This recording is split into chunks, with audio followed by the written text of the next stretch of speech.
Sir আমরা সবসময় মানসিক স্বাস্থ্য সমস্যা নিয়ে তখনই কথা বলি যখন এটা আসলে খুব সিভিয়ার পর্যায়ে যায়, রোগের পর্যায়ে যায়, কিন্তু আমরা জানি prevention is better than cure. তো এই যে মানসিক স্বাস্থ্য সমস্যা প্রতিরোধের জায়গা থেকে আমাদের প্রত্যেকের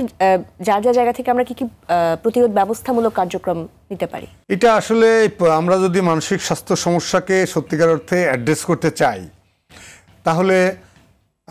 লং টার্ম কিছু প্ল্যানিং প্রয়োজন, শর্ট টার্ম কিছু প্ল্যানিং এবং সেটার ইমপ্লিমেন্টেশনের পদক্ষেপ প্রয়োজন। প্রথমেই আমি ফিরে যাই, যেটা আমি বললাম যে রাষ্ট্রীয় নীতি নির্ধারণ দরকার প্রথমে, যে আমরা মানসিক স্বাস্থ্য সমস্যাটাকে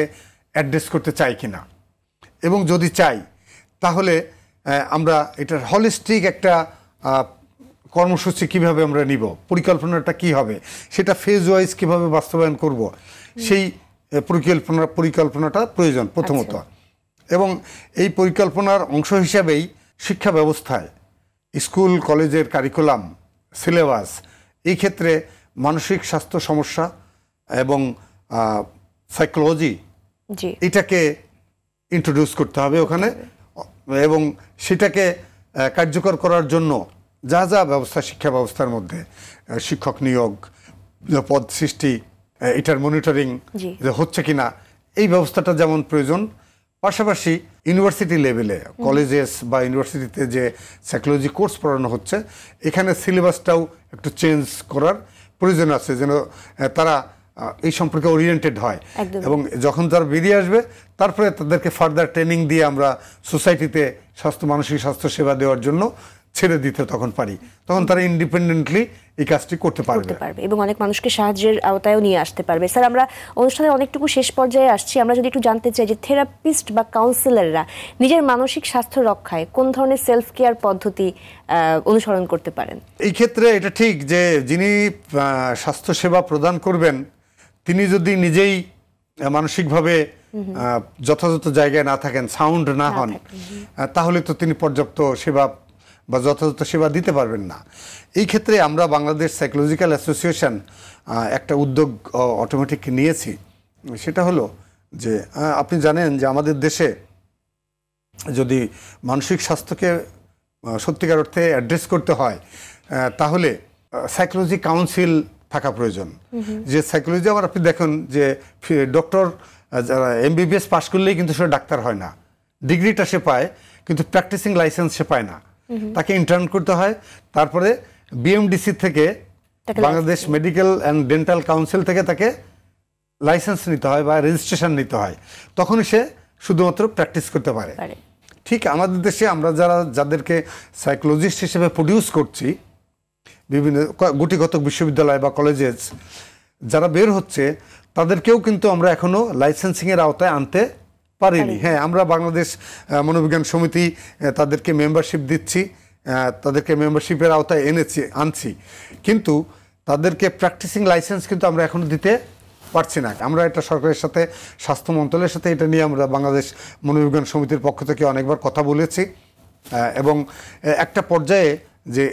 professional and ethical code of conduct বা গাইডলাইন, এটার খসড়া অলরেডি আমরা বাংলাদেশ মনোবিজ্ঞান সমিতির থেকে করেছি, একটা কমিটি আমাদের কাজ করছে, এবং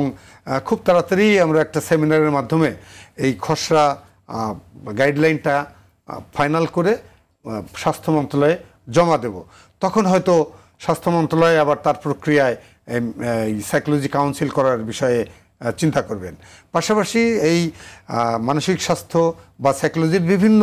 ব্রাঞ্চেস নিয়ে গবেষণা করার জন্য আমাদের দেশে দরকার হলো একটা ন্যাশনাল ইনস্টিটিউট অফ সাইকোলজি, যেটা যদি থাকে,